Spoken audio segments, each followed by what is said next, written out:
The grand hall of the Galactic Assembly was filled with representatives from over 200 species. Crystal chandeliers hung from ceilings that stretched 50 meters high. The floor was made of polished stone from the moons of Velar Prime. Everything about this place spoke of power and ancient tradition. Commander Cole stood near the back of the hall. He was a human warrior of 42 years. His body carried the scars of countless battles. A long mark ran down the left side of his face, starting from his forehead and ending at his jaw. His eyes were gray like storm clouds. They had seen things that would break most beings in the galaxy. Wore the simple black uniform of the Human Defense Corps. No medals decorated his chest, though he had earned dozens. He did not believe in showing off his achievements. His reputation spoke louder than any decoration ever could. The humans had joined the Galactic Assembly only 30 years ago. In that short time, they had become both respected and feared. Other species had taken thousands of years to develop faster than light travel. Humans had done it in less than 200. They were young, aggressive, and impossibly resilient. Many older species looked down on them. They called humans primitive. They called them violent. They called them dangerous. Did not care what they thought. He was here today as a representative of the Human Defense Corps. The Assembly was discussing a new threat. A race called the Void Seekers had begun attacking colonies on the Outer Rim. They were a mysterious enemy. No one knew where they came from. No one knew what they wanted. They simply appeared, destroyed everything, and vanished. The debate had been going on for hours. Species argued with species. Old grudges were brought up. Political games were played. Found it all tiresome. While they talked, people were dying. A young female from the species walked toward him. They were an ancient and proud race. They had blue skin that seemed to glow softly. Their eyes were large and silver. They had ruled a vast empire long before most current species had even developed basic tools. They considered themselves the most noble bloodline in the galaxy. This particular was called. She was young by her species standards, perhaps only 150 years old. In human terms, she would appear to be in her early 20s. Her silver hair flowed down her back like liquid metal. She wore the robes of a minor noble house. Her chin was held high with arrogance that seemed bred into her bones. Had been watching the human commander for some time. She did not like what she saw. Humans were supposed to be servants, workers, soldiers for hire. They were not supposed to stand in the same halls as nobility. It offended her very being. She approached with a group of her friends behind her. They were all young nobles.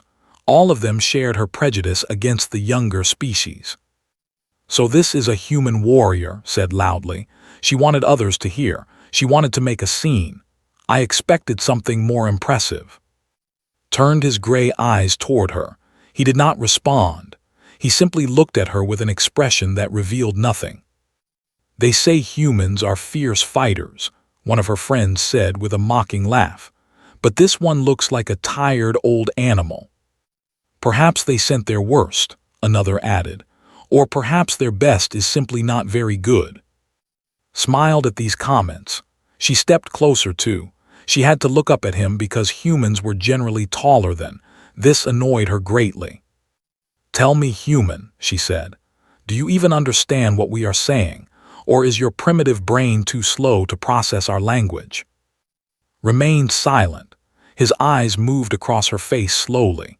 He was studying her the way a soldier studies a battlefield. It made uncomfortable, though she would never admit it. "Answer me when I speak to you," she demanded. Her voice carried the tone of someone who had never been anything in her life. "I am of house. My bloodline dates back 12,000 years. You should kneel before me and beg for the honor of being in my presence." "No," said simply. The word hung in the air like a weapon. Silver eyes went wide with shock. No one had ever refused her so directly. Her friends looked equally stunned. "What did you say?" she asked. Her voice had become cold and dangerous. "I said no," repeated. "I do not kneel, I do not beg, and I do not care about your bloodline." face twisted with anger. The soft glow of her skin became brighter as her emotions rose. This was a sign of rage in her species. "You dare speak to me this way," she hissed. "Do you know what I could do to you? I could have you removed from this assembly. I could have your entire species banned from these halls." Allowed a small smile to touch his lips. It was not a friendly smile. It was the smile of someone who had faced death so many times that threats meant nothing to him. "You could try," he said softly. Felt something cold move through her chest. For a moment, just a brief moment, she felt afraid. There was something in this human's eyes that she did not understand, something ancient and terrible, something that did not belong in such a young species. But she pushed the feeling aside. She would not be intimidated by a human. "You are nothing," she spat. "Your species is nothing. You crawled out of the mud only yesterday. You have no history, you have no culture, you have no value to this galaxy. You exist only because we allow you to exist." Did not respond to this. He simply continued to watch her with those storm-gray eyes. "I have heard stories about human warriors," continued. She was determined to get a reaction from him. "They say you fight like animals. They say you feel no fear. They say you never retreat." She laughed cruelly. "But I think these stories are lies. I think humans are cowards who hide behind their weapons. I think you would run at the first sign of real danger." Still said nothing. This frustrated more than anything. She wanted him to react. She wanted him to get angry. She wanted to prove that humans were the primitive beasts she believed them to be. "Look at you," she said with disgust, "standing there like a statue. Are you stupid? Are you deaf? Or are you simply too afraid to speak?" "I am listening," finally said. "I am waiting." "Waiting for what?" "For you to say something interesting." His hands curled into fists. Her friends had to hold her back from physically striking the human. Such an act would be beneath her station. It would prove that she had lost control. But oh, how she wanted to hurt him. "You will regret this," she promised. "I will make sure your life in this galaxy becomes impossible. I will use every connection my family has to destroy you. Do you understand? I will make you suffer." Stepped closer to her. She stumbled back in surprise. He leaned down until his face was close to hers. "Many have tried," he whispered. "They are all dead now." The words were spoken so calmly, so matter-of-factly that felt true fear for the first time in her life. This was not a threat. This was not a boast. This was simply a statement of fact. This human had killed beings who had threatened him, and he would do it again without hesitation. Before she could respond, a new voice cut through the tension. "What is happening here?" Everyone turned to look at the speaker. The crowd parted immediately. Eva and her friends stepped back with expressions of shock on their faces. Walking toward them was a woman of such beauty and grace that she seemed to glow. Her skin was a deep blue, darker than most. Her eyes were not silver but gold, marking her as a member of the royal house. She wore robes of white and gold that flowed around her like water.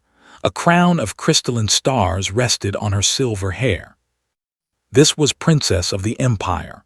She was the third daughter of the Emperor himself. She was over 300 years old, though she appeared to be in her 30s by human standards. Her reputation was known across the galaxy. She was wise, kind, and fierce in her protection of those she loved. Immediately dropped to one knee. Her friends did the same. This was the proper greeting for someone of the princess's status. "Your Highness," said, "forgive me. I did not know you were attending the assembly." Princess did not look at. Her golden eyes were fixed on, and to the shock of everyone watching, she smiled at him with warmth and affection. She said softly, "It has been too long." The human commander's hard expression softened. The storm in his eyes calmed. He inclined his head respectfully toward the princess.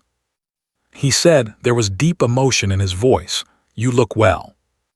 His head snapped up. She could not believe what she was hearing.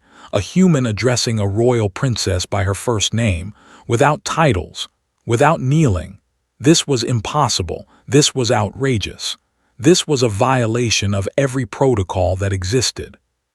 I heard there was some disturbance, Princess said. She finally turned her golden gaze toward. Was this young one bothering you? Nothing I could not handle, replied. The princess nodded. She then looked at with an expression that made the young noble feel very small and very foolish. Do you know who this man is? She asked. He is a human, answered, a warrior of their defense corps. Is that all you know? Glanced at, then back at the princess. She did not understand the question. What else was there to know? He was a human. That was all that mattered. He is Commander Cole, Princess said. He is one of the greatest warriors in this galaxy. He has saved more lives than you could count. He has defended countless colonies against threats you cannot imagine. She paused, letting her words sink in. He has also saved my life, 3 times. Felt her face flush with embarrassment. She had not known this. She had not bothered to find out anything about the human before mocking him. She had simply assumed he was beneath her notice. But that is not why you should respect him, the princess continued. Her voice had grown harder, more serious. There is something else you need to know, something that will change how you see everything. She stepped closer too. Her golden eyes seemed to pierce through the young noble's soul. This man, she said, gesturing toward, is your parent. The words made no sense, shook her head in confusion. A human could not be her parent. It was biologically impossible. She was pure. Her bloodline had been carefully maintained for thousands of years. There was no human in her ancestry. I do not understand, she whispered. Of course you do not, Princess said, because you have never been taught the truth. But I am telling you now, in front of all these witnesses, that Cole is the reason you exist. He is the reason any of us exist. The assembly hall had fallen completely silent. Hundreds of representatives from dozens of species stood frozen, their eyes fixed on the scene unfolding before them. The words of Princess hung in the air like smoke from a fire that refused to die. Her mind struggled to process what she had heard. Her knees felt weak. The proud arrogance that had defined her entire existence began to crack like ice under pressure. You speak in riddles, Your Highness, she managed to say. How can a human be my parent? I was born 150 years ago. Humans do not live that long. And I am pure. There is no human blood in my veins. Princess looked at with a gentle expression. There was a conversation happening between them without words. A history that stretched back centuries, a bond that could not understand. Tell them, the princess said too. Tell them what you told me all those years ago. Tell them the truth about humanity. Closed his eyes for a moment. When he opened them again, the storm had returned. But this time it was different. It was not the storm of war. It was the storm of memory, of pain, of loss beyond imagining. What I am about to tell you, he began, is known only to a few beings in this galaxy. It is a secret that humans have kept since we first reached the stars, a secret that would change everything if it became widely known. He paused, gathering his thoughts. The representatives in the hall leaned forward, drawn by the weight of his words. Humans are not a young species, said. We are, in fact, one of the oldest species in this galaxy, perhaps the oldest. Murmurs of disbelief rippled through the crowd, almost laughed. The claim was absurd. Humans had only developed space travel recently. How could they possibly be ancient? I know what you are thinking, continued. You are thinking about our history, our recorded history, the history that shows us crawling out of caves and slowly building civilization over thousands of years. He shook his head slowly. That history is real. But it is not the beginning of our story. It is the beginning of our second story. Second story, someone in the crowd called out. Humanity has risen and fallen many times, explained. We have built great civilizations that span galaxies. We have created technologies that would seem like magic to most species. We have traveled to the edges of the universe and back. His voice grew heavy with sorrow. And each time we have destroyed ourselves. Each time, we have been forced to start again from nothing." Princess stepped forward to stand beside. Her presence seemed to lend truth to his words. "I did not believe him at first," she admitted. "When told me this story 300 years ago, I thought he was mad. But then he showed me proof. He showed me things that should not exist, things that predate even the Empire." "What kind of things?" asked. Despite her pride, she found herself drawn into the story. "Ships," said, "weapons, cities buried beneath the surfaces of dead worlds, technologies so advanced that even now we cannot fully understand them." He looked directly at, and genetic codes, the building blocks of life itself. The meaning of his words began to dawn on her. She felt cold despite the warmth of the hall. "Are you saying," she whispered, "that humans created the—" "Not just the," replied. The. Every major species in this galaxy carries fragments of human DNA within them. We seeded life across thousands of worlds. We guided evolution over millions of years. We created intelligence where there was none." The hall erupted into chaos. Representatives shouted denials. Some called a liar. Others demanded proof. The old rivalries and hatreds that had existed between species suddenly seemed small and petty compared to this revelation. Princess raised her hand. Slowly, the noise died down. Such was the respect commanded by her position. "I have seen the proof," she said calmly. "I have walked through the ruins of humanity's ancient cities. I have read texts written in languages older than our sun. The genetic evidence is undeniable. We are all children of humanity, whether we like it or not." Felt as though the floor had disappeared beneath her feet. Everything she had believed about herself, about her species, about the universe itself was crumbling. They were not the ancient masters of the galaxy. They were experiments, creations, children of a species she had dismissed as primitive. "But why?" she asked. Her voice was barely above a whisper. "Why would you create us? Why would you then pretend to be inferior?" His eyes held a sadness that seemed to stretch back through countless ages. "Because we failed you," he said. "We failed all of you." He walked to a large window that overlooked the stars. The light of distant suns illuminated his face. "In our arrogance," he continued, "we believed we could guide the galaxy forever. We created life and we controlled it. We decided which species would rise and which would fall. We played gods." His hands clenched into fists.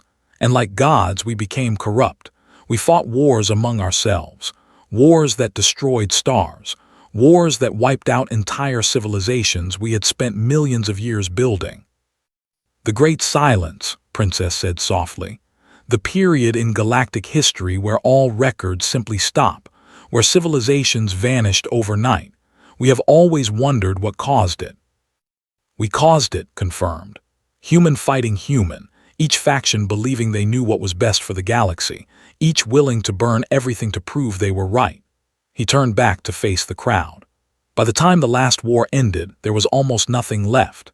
The few humans who survived vowed never to repeat our mistakes. We destroyed most of our technology. We erased our own memories. We allowed ourselves to regress to a primitive state so that we could never again threaten the galaxy." "You made yourselves forget?" asked in disbelief. "Not completely," said. "Some of us were chosen to remember, to watch, to protect the new species we had created from the shadows." He gestured to himself. "I am one of those watchers.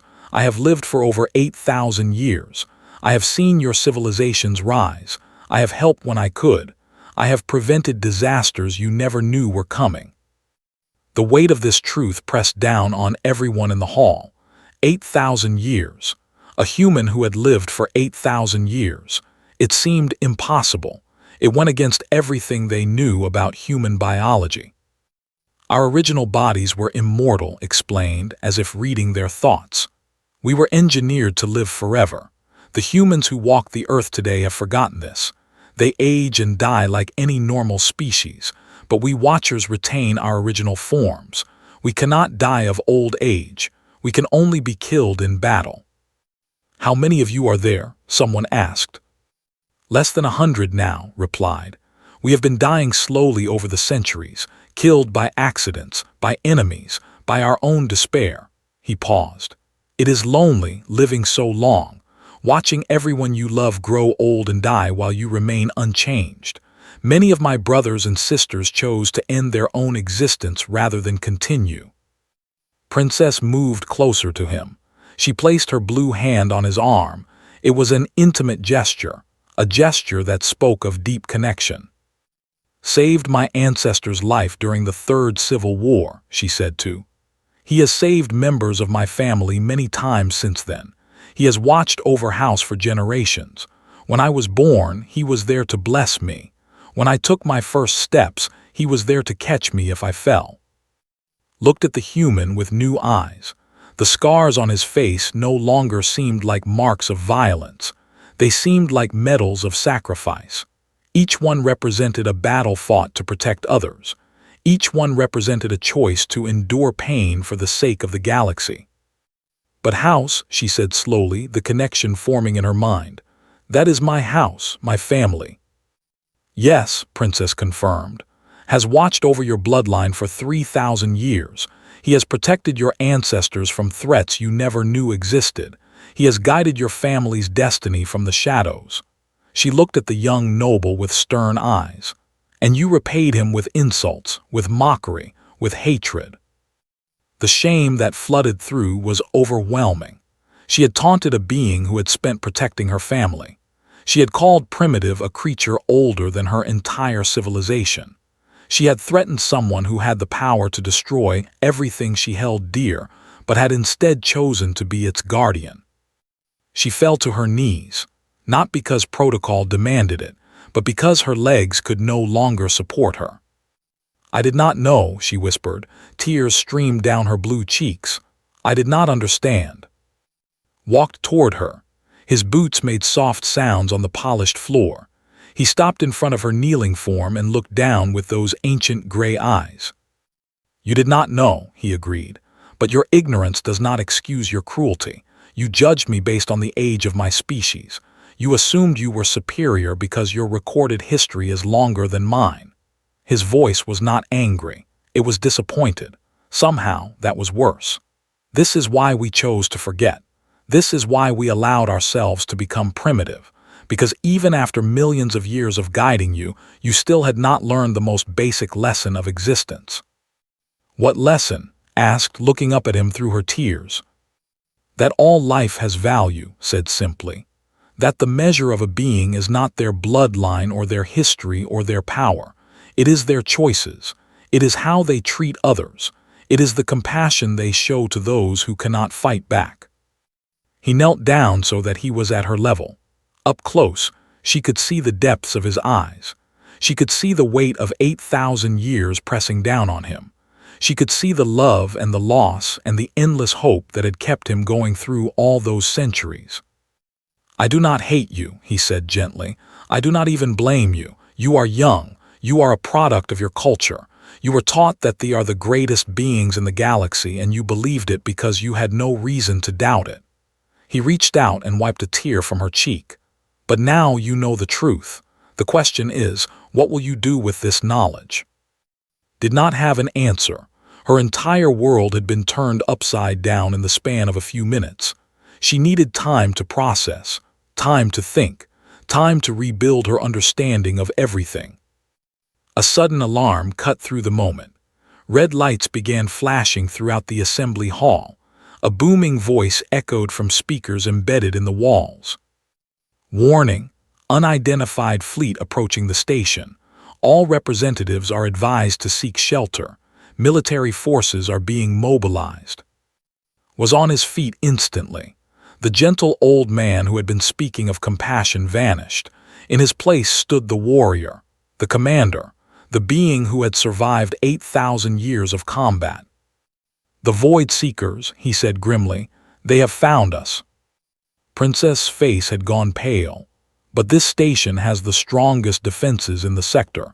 How could they know we are here? How could they risk an attack?" Was already moving toward the exit. His hands checked the weapons hidden beneath his simple uniform. weapons that now realized were probably older than her entire civilization. "They know," he said over his shoulder, "because they have always known. The Void Seekers are not a new threat. They are an old one, the oldest." He paused at the door and looked back at the crowd of frightened representatives. "They are what destroyed humanity the last time. They are the enemy we created to fight ourselves, and now they have returned to finish what they started." He disappeared through the door, leaving behind a hall full of terrified beings who had just learned that everything they knew was a lie. The station shook as the first wave of attacks struck its shields, gripped a railing to keep herself from falling. All around her, representatives were screaming and running. Panic had replaced the dignified atmosphere of the assembly hall. Princess remained calm. She had lived through wars before. She had seen death and destruction. She would not let fear control her now. "Everyone follow the emergency protocols," she commanded. Her voice cut through the chaos like a blade. "Proceed to the shelter levels in an orderly manner. The station's defense forces will protect us." But even as she spoke, could see the doubt in the princess's golden eyes. The Void Seekers had never been defeated. Every colony they attacked was destroyed completely. No survivors, no mercy, no hope. "I am going after," heard herself say. The words surprised her. Hours ago, she would have laughed at the idea of risking her life for a human. Now, she felt compelled to help the being she had so wrongly judged. Princess looked at her with an expression of approval. "The command center is on level 12. That is where we'll coordinate the defense. Go, and may the stars protect you." Ran. Her noble robes tangled around her legs, so she tore them away, leaving only the simple undergarment beneath. Modesty meant nothing in times of war. She sprinted through corridors filled with fleeing civilians. Emergency lights cast everything in a bloody red glow. The station shook again. This time she heard the distant sound of an explosion. The shields were failing. The Void Seekers were breaking through. She reached a lift and punched the button for level 12. As the doors closed, she caught a glimpse of something through a window, dark shapes moving against the stars, ships unlike anything she had ever seen. They seemed to absorb light rather than reflect it. They looked like pieces of the void itself had been given form and purpose. The lift delivered her to the command center. Soldiers rushed past her without a second glance. They had more important things to worry about than a young noble. She found at the center of the chaos.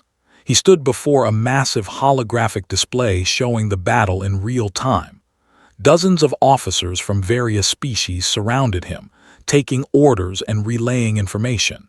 He had assumed command as if it were the most natural thing in the world. "Concentrate fire on the lead vessels," he was saying. "They coordinate the swarm. Take them out and the smaller ships will fall into disarray." "Commander," an officer reported, "our weapons are having minimal effect. Their armor absorbs energy fire. Physical projectiles pass through them like they are not there." "Because they are not fully here," replied. "The Void Seekers exist partially in our dimension and partially in another. Standard weapons cannot harm them." He pulled a device from his belt. It looked ancient. Runes and symbols covered its surface. "But this can." He pressed a button on the device. Across the fleet of defending ships, systems began to activate that no one had known existed. Hidden weapons emerged from hulls.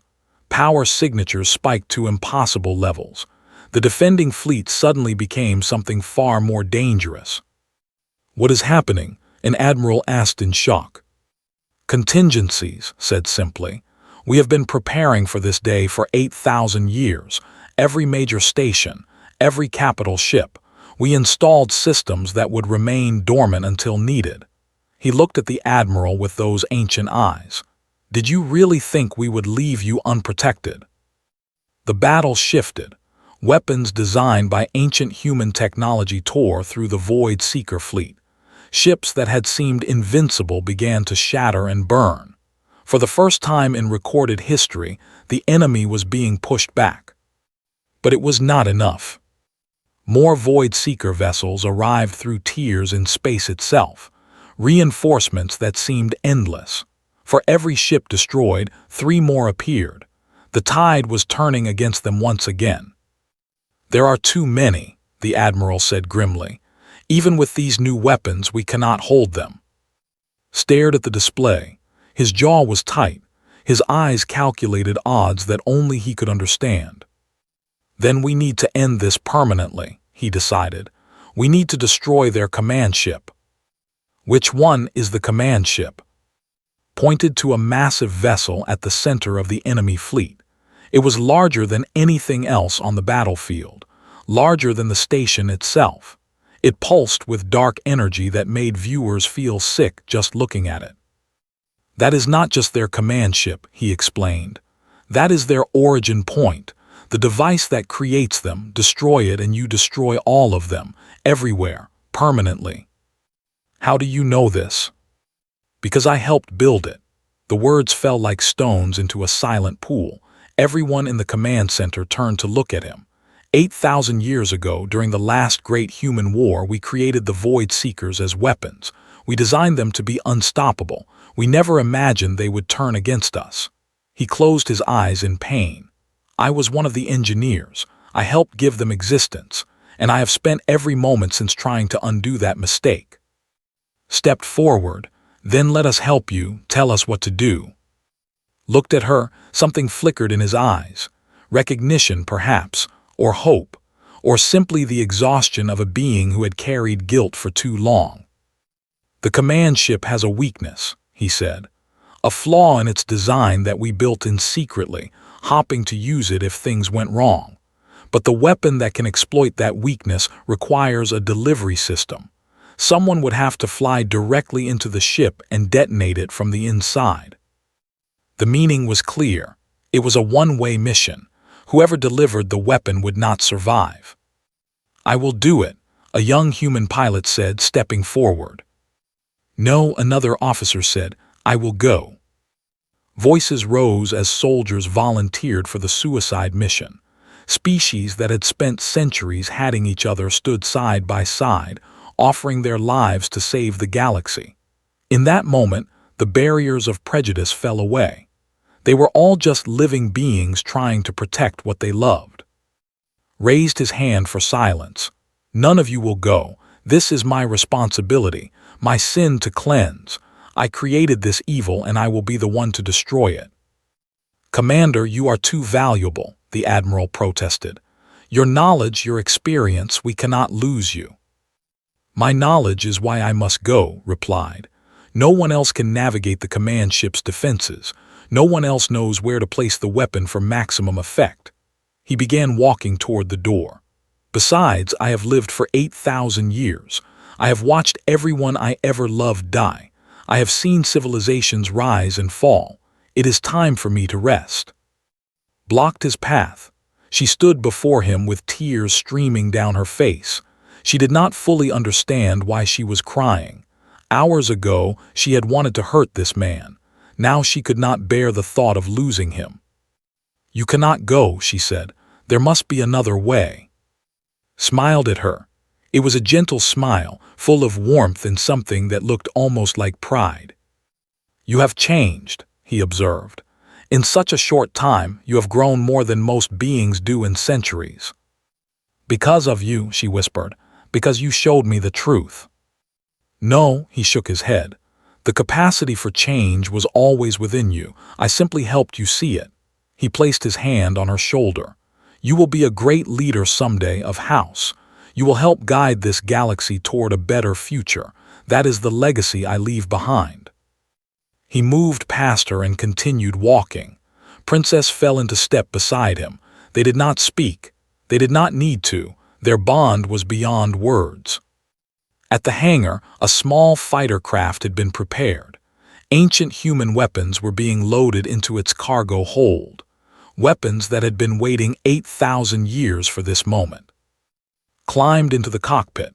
His hands moved over controls that felt familiar despite the centuries that had passed. Some skills never faded.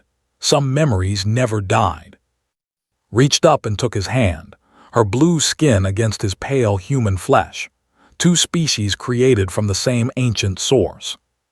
"I will miss you," she said simply. "And I will finally have peace," he replied. "Watch over them for me, watch over all of them. They are young and foolish, but they have potential. They have so much potential." She nodded, unable to speak through her tears. The cockpit closed. The fighter lifted off the hangar floor, guided it through the station's defense grid and into the chaos of the battle beyond. In the command center, every screen showed his flight path. Soldiers and officers and representatives watched in silence as the small human craft wove through impossible fields of enemy fire. Void Seeker ships tried to intercept him, but he dodged and spun and flew with skills that explanation. The command ship grew larger on the screens. Its dark hull seemed to swallow light. Defensive weapons fired at from every direction. His shields failed. His engines took damage, but still he flew on. "You created us," he said into an open communication channel. His voice reached every speaker on the station. "You gave us existence, and we gave you hatred. We gave you the purpose of destruction." The fighter was burning now. Fire consumed its wings, but the cockpit remained intact. "Today I free you from that purpose. Today I give you the gift of ending." He hit the release button. The ancient weapons deployed. The fighter crashed through the hull of the command ship, carrying and his payload deep into its core. The explosion was unlike anything the observers had ever seen. It did not emit light. It emitted darkness, a darkness that spread and consumed and purified. Every Void Seeker ship in the system simply ceased to exist. They did not explode. They did not retreat. They were simply erased from reality. And throughout the galaxy, across thousands of light years, the same thing happened. Void Seeker fleets that had terrorized colonies for decades vanished in an instant. The threat that had loomed over civilization since before recorded history was gone forever. In the command center there was silence. Then slowly someone began to clap. The sound spread. Soldiers cheered. Officers embraced. Species that had been enemies celebrated together. But did not cheer. She stood by a window, looking out at the space where the command ship had been. Tears flowed freely down her blue cheeks. Princess joined her. They stood together in their grief. Two women mourning a human who had been ancient when their species was young. "He saved us all," said softly. "He always did," replied. "Even when we did not know it, even when we did not deserve it. I was so cruel to him." "Yes, you were." The princess did not soften the truth. "But in the end you tried to stop him. You tried to find another way. That matters. That proves you learned the lesson he was trying to teach." Thought about's words. About measuring beings by their choices rather than their bloodlines. About compassion and growth and the potential that existed within all living things. "What do we do now?" she asked. "We honor his memory," said. "We tell his story. We make sure the galaxy knows what humans truly are. Not primitive newcomers, but ancient guardians who sacrificed everything to protect children who did not even know they needed protection." In the months that followed, dedicated herself to this mission. She traveled across the galaxy telling the story of Commander Cole. She spoke to assemblies and councils and crowds of ordinary citizens. She explained the true history of humanity and the sacrifice that had saved them all. She faced resistance at first. Many did not want to believe that their species had been created by humans. Many preferred their comfortable lies to the uncomfortable truth. But slowly, attitudes began to change. The Empire erected a memorial on there. Other species followed. Within a generation, humans had gone from being dismissed as primitives to being honored as the ancient protectors of all life. And in a small shrine on a quiet moon, of house lit a candle every night. She spoke to the flame as if could hear her. She told him about her day. She asked for guidance. She thanked him for opening her eyes. Sometimes, when the night was very still and the stars shone particularly bright, she imagined she could feel him watching over her. A guardian who had finally found rest but whose love for his children would never truly end. The flame flickered and danced. The stars turned slowly overhead, and somewhere in the vast expanse of space, the spirit of a human warrior finally knew peace. This was the legacy of humanity, not conquest, not destruction, but love so profound that it spanned, sacrifice so complete that it transcended death itself, and hope so enduring that it would light the way for countless generations yet to come. Smiled through her tears and whispered to the stars, "Thank you, Father, for everything.